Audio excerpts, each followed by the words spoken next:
one of the things I want to talk about today is just grip, okay?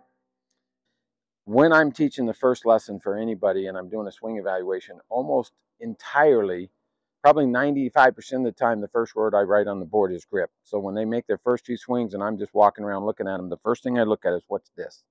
And I'm going to explain why this is so important, okay? I would venture to say almost everybody who plays this game grabs a club and immediately they stick their thumb down the center of the shaft and they've got this thing higher in the hand, and it very much restricts our wrist. Now, you don't feel that right off the bat because you don't have any idea what something else would feel like. But if I grip it here, this is the root cause for almost everybody who swings over the top in early releases, okay? Now, you can early release with a strong grip too. I did it when I was young. But it's more likely you're at least over the top with this grip, okay? The reason is because from here, once I take the club back and the club fan's open, there's absolutely no way from there I'm going to lock that position in and swing through to impact, because if I do, I'm going to shank it or I'm going to slice it. So what over the top guys do is they square the face, they get to here and they can't square it naturally because the club face is open, so they push their shoulder and they extend and they try to make the club get square here. In the meantime, the path goes this way, and as long as the path is going this way and this face is open, which it will be, they're going to hit these cuts and they're going to swing more over the top and cut it even more. So the bottom line is, if you have a neutral grip, I just mean neutral, and to get neutral, you have to get off of here and you got to slide down in the fingers. I want to be very low on my fingers. It's the only way you're going to feel relaxed with this grip. Get way in the fingers. I almost push the pad of my hand towards you. And then I just let the top of the hand, I don't even have this part. I'm going to get in here close. I don't even have this on the golf club right here. So when I get in here, I'm going to get close where you can see it. I go here, down in the fingers. It's almost straight down. I'm not angling this very much. I'm about here, go here. The thumb starts to roll over. It's on the club, but it's over on this side a little bit. I don't have this on the club. I'm way in the fingers. And this V is going to point pretty much to this shoulder. The right hand isn't important as important. You can square it up here. You can put it under. I wouldn't want to crank it way over here. I don't want to be neutral here and very weak here. Anything going this way is weak. Even this hand going this way feels strong, but it's weak, okay? So we get kind of a neutral grip. If you have a neutral grip, you have a chance of swinging the club down the line and having the face square when you get there. If you have a weak grip and you swing down the line, you're going to have an open face when you get there and it's going to slice away from the target. If you have a strong grip and you swing down the line, it's going to hook when you do it. So I had a guy that I've taught for quite a while, and he's continually been outside in.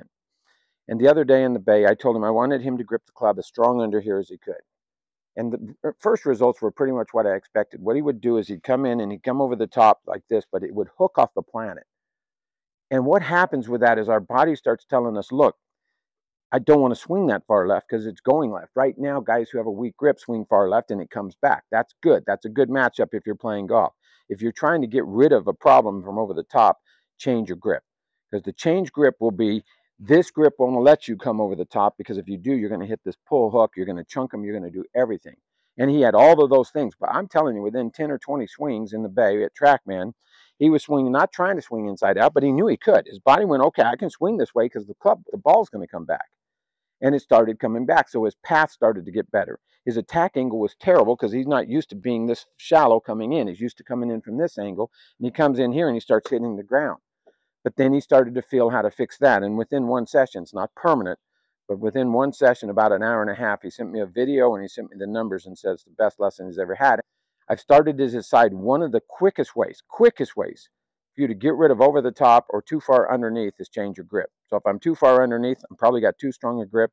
If I'm too far over the top, which is way more likely, then take your grip and make it at least neutral. And if you're training, go strong. Overdo it. Get way under here, take this club and just hit some. And your body's going to watch these things pull hook off the planet, and your subconscious is going to start telling you don't swing this way anymore because it's not working. So my philosophy on this is pretty simple. When I train, I want my students' best swings, which would be down the line, to give them their best results. And the only way they're going to do that is to have a square face when they get there. And the only way they're going to have a square face when they get there is to change their grip or learn how to do this on your downswing. Add this flexion. And if you do that, good luck to you. I mean, nobody's really trained to do that. Some of these younger kids are. And there's some tour pros, Dustin Johnson, John Rahm, Colin Morikawa does it on the downswing. That's how they square their face. Good. If you can do it that way, go get it. It's hard to do for most people. So if you just strengthen your grip, all you're doing, let me show you one real quick. All you're doing when you do this strengthening your grip. If I have a weak grip, come back here. The club's going to want to open up. Then I'm going to turn through and never get it shut again. It's going to be open. So if I take that club and I just roll it square and re-grip it and I come back down, look where I'm at. It's all you're doing. When you change your grip, all you're doing is allowing your club face to be square. And when you first change your grip, what you're going to want to do is this. Just naturally, you're going to set up like this. The club face is going to be here square on the ground. And the next thing you know, you're going to be wanting to roll it shut. It's going to look like this. It's set up because you want your hand to be back here where it is, which you could do as long as you're getting the fingers. You could set up like that and say, okay, I'm comfortable here. Because what's going to happen now is you're going to go back, the face is going to open up, and when you come through, you're going to be square. If you start here and come in open, and you start there and come in square, it'll work. It just looks weird on the ground. My suggestion is just learn how to grip it like this and look normal on the ground. That's just me. Okay, guys. It's imperative that you have at least a neutral grip to give yourself a chance at getting a club path that's somewhere near 0 degrees and a face angle that can be very, very stable through there. Okay? Grip is critical. Don't underestimate how important it is to grip the club correctly. Okay, guys, let's go to work.